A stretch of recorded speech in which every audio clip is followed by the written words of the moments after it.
तैयार रहिए, स्टार्ट।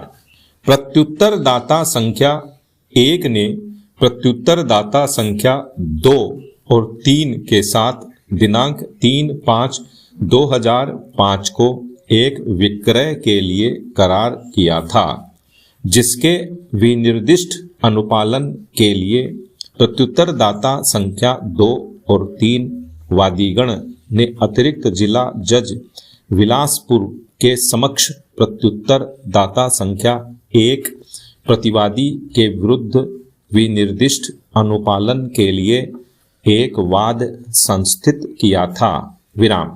वाद लंबन के दौरान और प्रत्युत्तरदाता संख्या 1 के विरुद्ध संपत्ति के अंतरण पर न्यायालय की निषेधाज्ञा के बावजूद प्रत्युत्तरदाता संख्या 1 वाद के प्रतिवादी ने उक्त संपत्ति अपीलार्थी को विक्रय विलेख दिनांक 10/7/2008 के द्वारा विक्रय कर दी। विराम।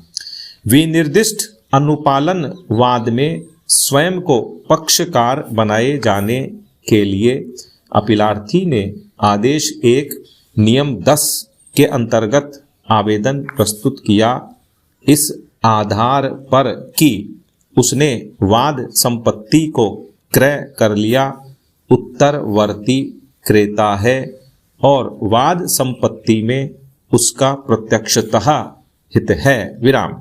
विचारण न्यायालय ने उक्त आवेदन पत्र अपने आदेश दिनांक 5/11/2012 के द्वारा अनुज्ञात किया और अपीलार्थी को वाद में एक प्रतिवादी के रूप में पक्षकार बनाए जाने का निर्देश दिया। विराम। उपर्युक्त निर्णय आदेश के विरुद्ध वादीगण प्रत्युत्तरदाता संख्या 2 और 3 ने उच्च न्यायालय छत्तीसगढ़ में रिट याचिका संख्या 856/2012 प्रस्तुत की। विराम। आक्षेपित आदेश दिनांक 3/7/2013 के द्वारा उच्च न्यायालय ने उसे अनुज्ञात करते हुए विचारण न्यायालय का निर्णय आदेश निरस्त कर दिया। विराम। इसके बाद अपीलार्थी ने पुनरीक्षण 169/2013 प्रस्तुत की, जिसे भी उच्च न्यायालय ने 5/8/2013 को निरस्त कर दिया। अतः अपीलार्थी ने यह अपील उच्चतम न्यायालय में प्रस्तुत की। विराम। पैरा। निर्णय 1। सर्वप्रथम यह कि अपीलार्थी उस विक्रय करार दिनांक 3/5/2005 का पक्षकार नहीं है, जिसके विनिर्दिष्ट अनुपालन के लिए मूल स्वामी के विरुद्ध वाद संस्थित किया गया था। विराम। वाद लंबन और न्यायालय के व्यादेश के बावजूद मूल स्वामी प्रत्युत्तरदाता संख्या 1 ने वाद संपत्ति को विक्रय विलेख दिनांक 10/7/2008 के द्वारा विक्रय कर दिया। विराम।